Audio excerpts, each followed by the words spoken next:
Mời quý vị và các bạn nghe tiếp hồi 4 của tập truyện Tam Quốc diễn nghĩa. Hồi 4. Phế Hán đế, Trần Lưu lên ngôi, lừa đồng tặc, Mạnh Đức dâng kiếm.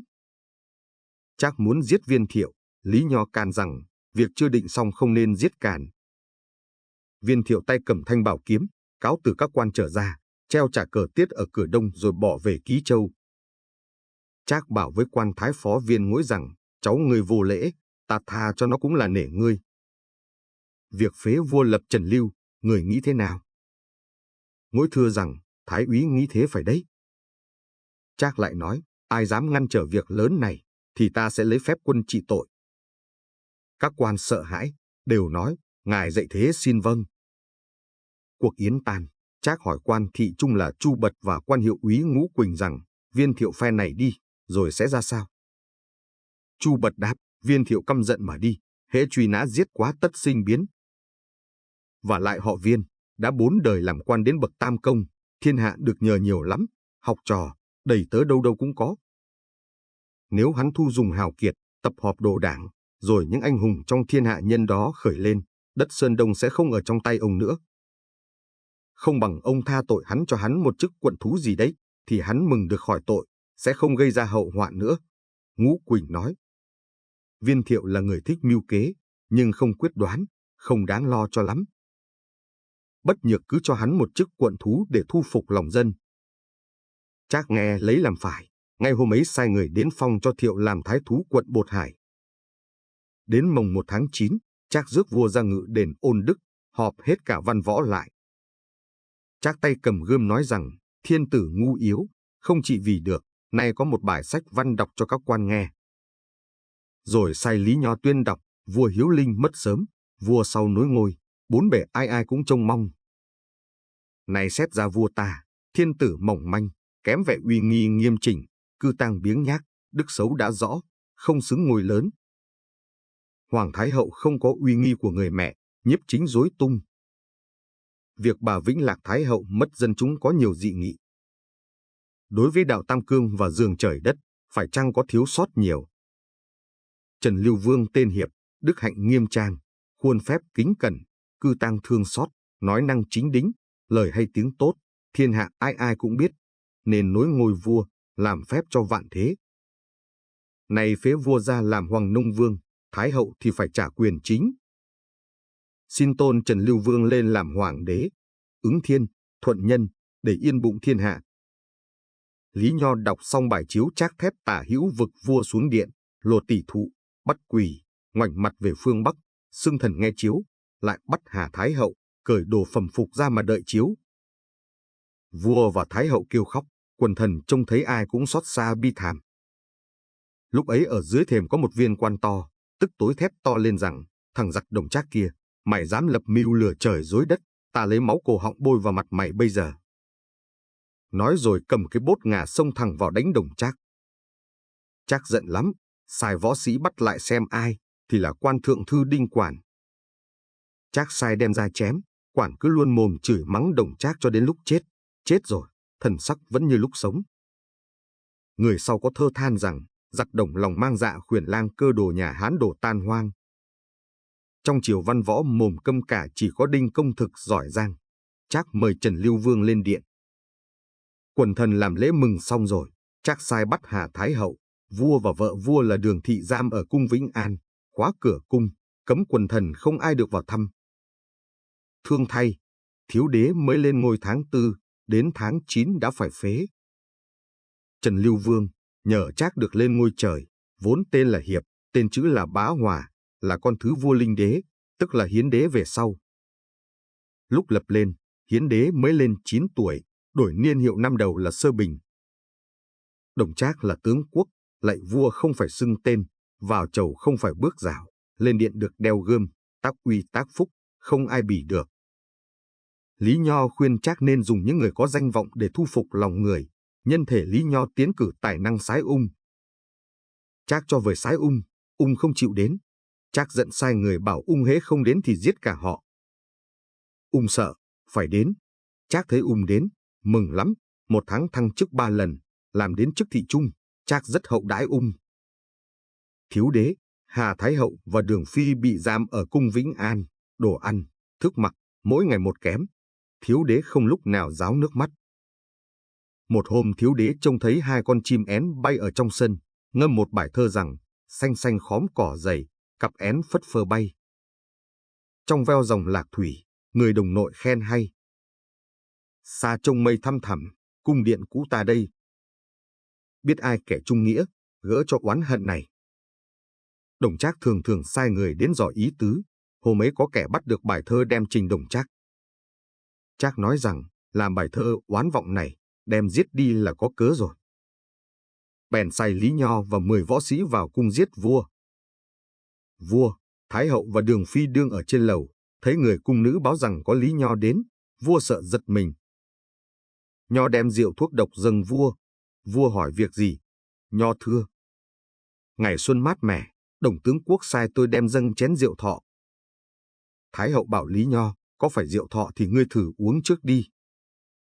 Nho giận lắm, hỏi vua, mày không uống phải không? Rồi gọi ngay Tả Hữu cầm con dao với tấm lụa trắng, để trước mặt vua, mà nói rằng, rượu thọ chẳng uống, thì phải chọn hai thứ này.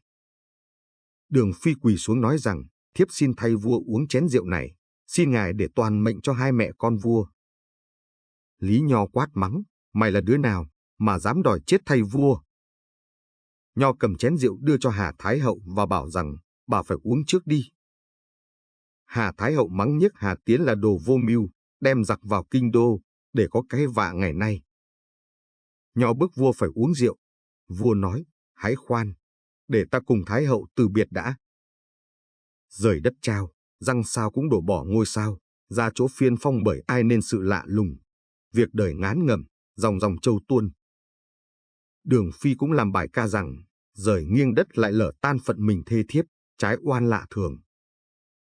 Tử sinh này đã khác đường, một người một bóng xót thương tấm lòng. Vua và Đường Phi ca rồi, ôm nhau mà khóc. Lý Nho lại quát mắng, tướng quốc đứng chờ tin. Các người dùng rằng để mong ai cứu đấy. Thái Hậu thét mắng, thằng giặc Đồng kia. Mày hại mẹ con ta, rồi trời lại hại mày.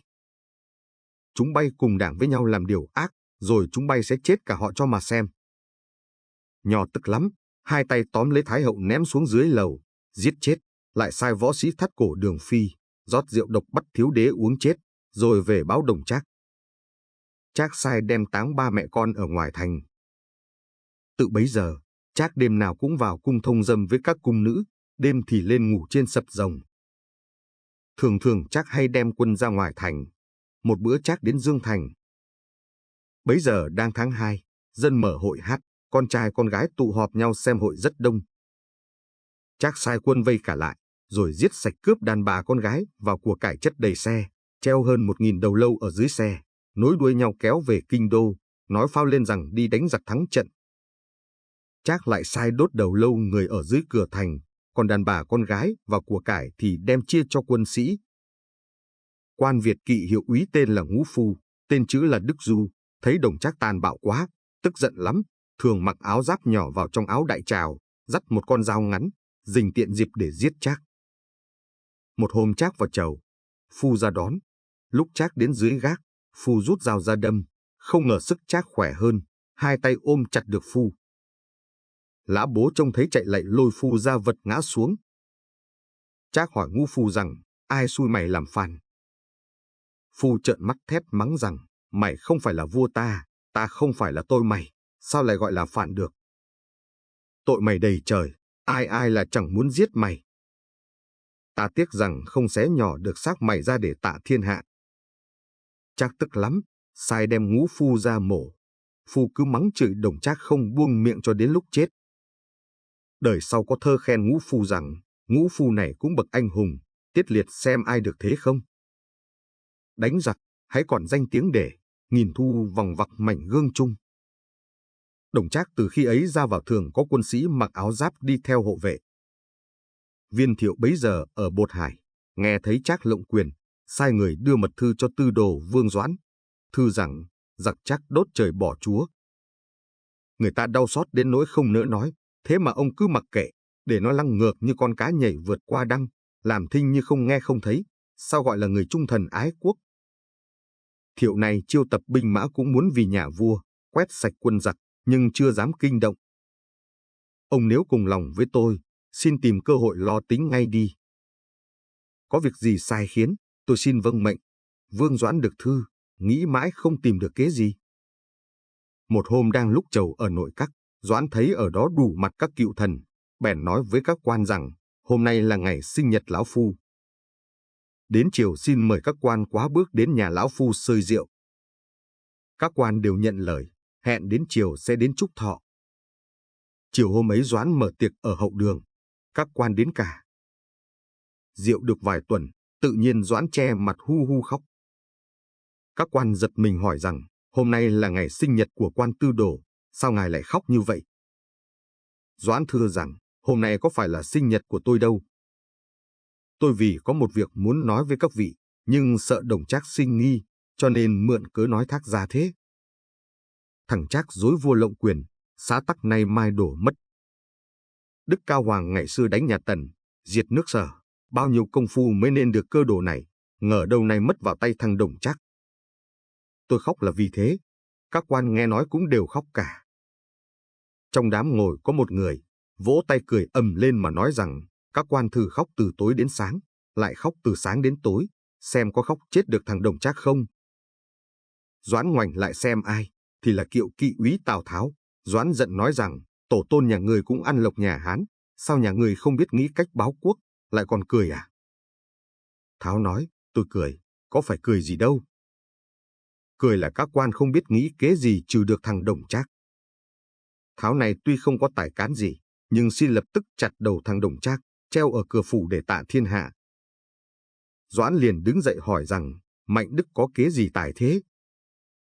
Tháo nói, tôi lâu nay sở dĩ nép mình thờ Đồng Trác cũng là vì muốn thừa cơ giết nó. Này nó rất tin tôi được gần nó luôn. Nghe quan Tư Đồ có con dao thất bảo, xin cho tôi mượn. Tôi nguyện phen này và tận tướng phủ đâm chết thằng giặc Đồng Trác, dẫu chết cũng không oán hận gì. Vương Doãn mừng lắm nói rằng, nếu Mạnh Đức có bụng như thế, thực là may cho thiên hạ lắm. Doãn thân hành rót chén rượu mời Tào Tháo. Tháo đổ rượu, cất lời thề. Doãn bèn đem dao thất bảo đưa cho. Tháo uống rượu xong, dắt dao đứng dậy đi ra. Các quan ngồi một lát rồi cũng về cả. Hôm sau Tháo dắt dao đến tướng phủ, hỏi, thưa tướng ở đâu? Ở trong gác. Tháo vào, thấy Trác ngồi trên giường, Lã Bố đứng hầu bên cạnh. Trác thấy Tào Tháo, hỏi rằng, sao hôm nay Mạnh Đức đến chậm thế? Tháo nói, thưa, ngựa tôi gầy hóa đi chậm. Trác ngoảnh lại bảo Lã Bố rằng, ta có ngựa tốt ở Tây Lương mới tiến, Phụng Tiên đi chọn một con đem lại đây cho Mạnh Đức. Bố vâng lời đi lấy ngựa. Tháo thấy còn một mình Trác, bụng đã bảo dạ rằng, thằng này số nó đến lúc chết đây. Lập tức muốn rút dao đâm ngay, nhưng lại sợ Trác khỏe chưa dám đâm vội. Trác mình mẩy to béo, xưa nay không ngồi được lâu, bèn ngã mình nằm xuống, ngoảnh mặt vào trong. Tháo lại nghĩa rằng, thằng này thực số chết, liền rút dao ra, trực đâm. Không ngờ Trác trông vào trong cái gương, thấy bóng Tào Tháo rút dao ra ở sau lưng, vội vàng quay đầu lại hỏi, Mạnh Đức làm gì thế? Bấy giờ Lã Bố vừa dắt ngựa đến ngoài gác. Tháo tay đương cầm con dao, vội quỳ ngay xuống thưa, Tháo tôi có con dao quý xin dâng thừa tướng. Trác cầm lấy dao xem, thấy dao dài hơn 1 thước, cán bằng ngọc thất bảo, lưỡi thực sắc, quả là dao quý, bèn đưa cho Lã Bố cất đi. Tháo còn đem vỏ dao ở lưng, liền cởi ra, đưa nốt cho Lã Bố. Trác đem Tháo ra xe ngựa. Tháo tạ rồi xin phép đem ngựa ra cưỡi thử. Trác sai đem yên cương đóng ngựa cho Tháo. Tháo dắt ngựa ra ngoài cửa tướng phủ, lên yên, rồi ra roi đi nước Đại thẳng hướng đông nam mà chạy. Tào Tháo đi khỏi. Lã Bố nói với Trác rằng, vừa rồi tôi trông Tào Tháo hình như có ý muốn đâm trộm Thái sư. Vì Thái sư trông thấy, hắn mới nói lảng ra là đến dâng dao. Trác nói, ta cũng hơi nghi. Đang nói chuyện thì Lý Nho ở đâu đến? Trác hỏi Lý Nho. Nho nói, Tháo không có vợ con gì ở kinh, chỉ trọi một mình ở quán trọ, nay nên sai người đến gọi. Hắn đến ngay thì quả là hắn dâng dao thiệt, nếu thoái thác không đến, thì đích là thích khách. Lúc bấy giờ ta sẽ bắt mà hỏi. Trác liền sai 4 người coi ngục đi gọi Tào Tháo. Lính đi một hồi lâu rồi trở về trình rằng Tháo không về nhà trọ, có người gặp hắn cưỡi ngựa ra cửa đông. Lính canh hỏi đi đâu, thì hắn nói rằng thừa tướng sai đi có việc kíp, rồi tế ngựa đi thẳng. Nho nói, thôi, không còn nghi ngờ gì nữa, nó chột dạ chạy trốn, tất là có bụng hành thích. Trác nói, ta tin dùng nó thế, tại sao nó lại muốn hại ta? Nho thưa, tất nhiên nó có người đồng mưu, bắt được Tào Tháo thì ra cả. Trác liền tư đi các nơi, chỗ nào cũng vẽ hình ảnh Tào Tháo, ai bắt được sẽ thưởng 1000 vàng, lại phong cho làm vạn hộ hầu, ai chứa chấp sẽ bị trị tội. Trong khi ấy, Tháo cắm đầu cắm cổ chạy đến Tiêu quận, đi qua huyện Trung Mâu, bị quân canh cửa thành bắt được, đem nộp quan huyện. Tháo khai là khách buôn, họ là Hoàng Phủ. Quan huyện nhìn kỹ Tháo, nghĩ ngợi một lúc rồi nói, trước ta hầu quản ở Lạc Dương đã được gặp ngươi, chính ngươi là Tào Tháo, ngươi nói dối sao được. Lính đâu, hãy đem giam nó xuống trại, đến mai ta sẽ giải về kinh lĩnh thưởng. Quan huyện nói thế rồi cho quân canh cửa thành cơm no rượu say rồi về. Đến nửa đêm, quan huyện sai người thân tín xuống gọi Tào Tháo lên, bảo dẫn vào nhà sau để hỏi. Tháo vào, quan huyện hỏi rằng, ta nghe thừa tướng hậu đãi ngươi, sao ngươi lại chuốc lấy vạ vào thân? Tháo nói, ngươi như chim sẻ biết đâu được chí chim hồng. Đã bắt được ta thì cứ đem nộp mà lấy công, hà tất phải hỏi nhiều. Quan huyện bèn đuổi cả Tả Hữu đi rồi bảo Tháo rằng, anh đừng coi thường tôi. Tôi đây không phải là bọn tục lại đâu, cũng vì chưa gặp được chủ đấy thôi. Tháo nói, ông cha ta, đời đời ăn lộc nhà Hán. Nếu ta không biết nghĩ cách báo quốc, có khác gì giống muông thú. Ta phải hạ mình chờ thằng Đồng Trác là muốn tìm cơ hội thuận tiện giết nó. Nay việc không xong, cũng là lòng trời. Quan huyện nói, Mạnh Đức bây giờ định đi đâu? Tháo nói, ta muốn về làng, phát lời kêu gọi, với cả chư hầu trong thiên hạ khởi binh giết Đồng Trác. Đó là sở nguyện của ta. Quan huyện nghe nói, bèn cởi trói cho Tháo, mời ngồi lên trên rồi thụp xuống lạy 2 lạy mà nói rằng, ông thực là người trung nghĩa ở đời này. Tháo cũng lạy đáp lại, rồi hỏi tên họ. Quan huyện nói, tôi họ Trần, tên Cung, tên chữ là Công Đài, tôi có mẹ già và vợ con ở Đông quận. Nay cảm bụng trung nghĩa của ông, xin bỏ chức quan này, theo ông đi trốn. Tháo mừng lắm. Ngay đêm hôm ấy, Trần Cung thu xếp hành trang và lộ phí, cả hai người thay quần áo, mỗi người đeo một thanh gươm, cưỡi một con ngựa, đi về quê Tào Tháo.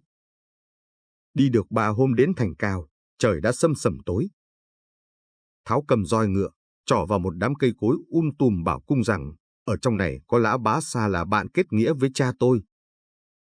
Tôi muốn vào hỏi thăm tin nhà, rồi ngủ đây một đêm, nên không? Cung nói, thế thì hay lắm.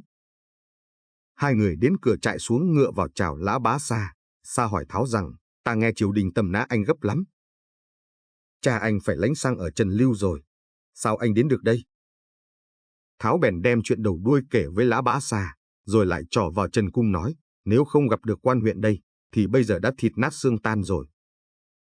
Lã Bá Sa vái Trần Cung rồi nói, cháu nó không gặp được ngài, thì họ Tào còn gì. Đêm nay xin ngài hãy thong thả nghỉ lại đây. Nói xong, đứng dậy vào trong nhà, một chốc trở ra bảo Trần Cung, nhà tôi không có rượu ngon. Để tôi sang xóm Tây, mua một bình rượu ngon về uống. Nói rồi lật đật cưỡi lừa ra đi. Tháo với Cung ngồi ở nhà, chợt nghe thấy sau nhà có tiếng mài dao. Tháo bảo Trần Cung rằng, Lã Bá Sa đối với tôi không thân thiết gì lắm. Chuyện này đáng nghi đấy. Hai người sẽ rón rén bước vào sau nhà tranh, chỉ nghe thấy có tiếng người nói, trói lại mà giết. Tháo bảo Trần Cung, đúng rồi, nếu ta không thủ hạ trước, thì sẽ bị bắt mất. Tháo và Cung hai người cùng rút gươm đi thẳng vào, gặp người nào trong nhà giết người ấy, giết một lúc 8 người. Khi vào đến trong bếp, chỉ thấy một con lợn trói 4 vó, sắp đem chọc tiết. Cung giật mình nói, Mạnh Đức ơi, ta đang nghi quá, giết nhầm phải người tử tế rồi. Hai người vội vàng trở ra lên ngựa đi. Đi được độ 2 dặm gặp Lã Bá Sa cưỡi lừa về, trước yên, treo 2 bình rượu, tay xách một nắm rau quả. Lã Bá Sa hỏi hai người rằng, hiền điệt với sứ quân sao lại đi? Tháo nói, tôi là người có tội, không dám ở lâu. Lã Bá Sa nói, ta đã dặn người nhà làm thịt con lợn rồi. Sứ quân với Hiền Điệt ngại gì một đêm, xin quay ngay ngựa lại cho. Tháo cứ tế ngựa đi. Đi được vài bước, rút gươm ra quay ngựa trở lại, gọi Lã Bá Sa hỏi, ai đi đằng sau ông đấy? Sa quay đầu lại xem, Tháo chém ngay, Sa ngã xuống đất chết. Cung cả sợ hỏi Tháo, lúc nãy nhầm đã đành, bây giờ sao lại còn đang tay như thế? Tháo nói, Bá Sa về nhà, thấy nhiều người chết, tất nhiên không để im, nếu đem người đi đuổi thì ta bị vạ ngay. Cung nói, biết rằng mình nhầm rồi, lại còn cố ý giết người nữa thực là đại bất nghĩa. Tháo nói, thà ta phụ người, không để người phụ ta. Cung im lặng không nói gì nữa. Đêm trăng sáng rọi rọi, hai người cứ phóng ngựa đi. Đi được vài dặm, hai người vào nhà hàng ngủ. Sau khi cho ngựa ăn no, Tháo đi ngủ trước. Cung suy nghĩ, ta cũng tưởng Tào Tháo là người tốt, cho nên bỏ quan đi theo hắn. Ai ngờ hắn là hạng người tàn nhẫn. Nếu để hắn sống ở đời, tất có ngày hắn gây ra vạ lớn. Nghĩ vậy bèn rút gươm toan giết Tào Tháo. Ấy thực rõ là mang tâm hiểm độc người đâu thế, Trác, Tháo hai tên cùng một phương. Chưa biết Tào Tháo sống chết thế nào, xem đến hồi sau sẽ rõ. Lời bình. Đầu đời Hán, vì Lã Hậu thảm sát nàng Thích Cơ mà Huệ đế, con của bà không có con nối đời. Cuối đời Hán, vì Hà Hậu giết Vương Mỹ Nhân mà thiếu đế mất ngôi, chết uổng. Trước có Hà Tiến giết Đồng Trác, sau có Đồng Trác giết Hà Hậu. Phải chăng đó là lẽ trời, ác giả ác báo? Đinh Quản, ngũ phu liều thân giết Đồng Trác để rồi chịu chết. Tào Tháo mưu sát Đồng Trác để rồi ứng biến ra hiến đao mà thoát nguy. Thế mới biết Tháo không trung nghĩa như Quản, phu. Và kẻ gian hùng khi mưu việc gì, không chịu liều mình, mà phải lo bảo toàn lấy mình trước đã. Nếu quan huyện họ Trần giải Tháo về kinh, hoặc Lã Bá Sa đi báo quan khác, Tháo sẽ chết về tay Đồng Trác. Nhưng sử sách đời sau sẽ chép rằng, cuối đời Hán, Tào Tháo là vị trung thần nghĩa sĩ đệ nhất không ai bằng. Thế mới biết việc xét người là khó. Tào Tháo giết cả nhà Bá Sa vì lầm, còn khả dĩ tha thứ, chứ đến như giết luôn ông lão, bạn của cha mình. Đã biết lầm mà còn giết, thì đúng như lời Trần Cung nói, Tháo đã có hành động đại bất nhân bất nghĩa. Tuy nhiên, Tháo cũng biết thú thực cho nên mới nói thà mình phụ người còn hơn người phụ mình. Chứ ở đời có biết bao nhiêu kẻ nghĩ như Tháo, hành động gian hùng như Tháo, mà ngoài miệng cứ giả đạo đức, nói trái lại, thà để người phụ ta, chứ ta không phụ người. Những kẻ này còn đáng chê hơn Tháo nữa. Nếu Trương Phi đâm chết Đồng Trác, Trần Cung cũng hại đời Tào Tháo đi, thì thật chuyện thống khoái, nhưng chỉ là thống khoái nhất thời. Sau này còn đâu trăm ngàn chuyện kỳ kỳ quái quái diễn tiếp mãi ra nữa. Có lẽ trời xanh kia muốn lưu hai kẻ gian hùng ấy để đóng vai chính trong nhiều tấn tuồng sau này vậy. Hẹn gáp lại quý vị ở hồi 5, phát hiệu triệu, các chấn hưởng ứng Tào công, phá cửa quân, ba anh hùng đánh Lã Bố.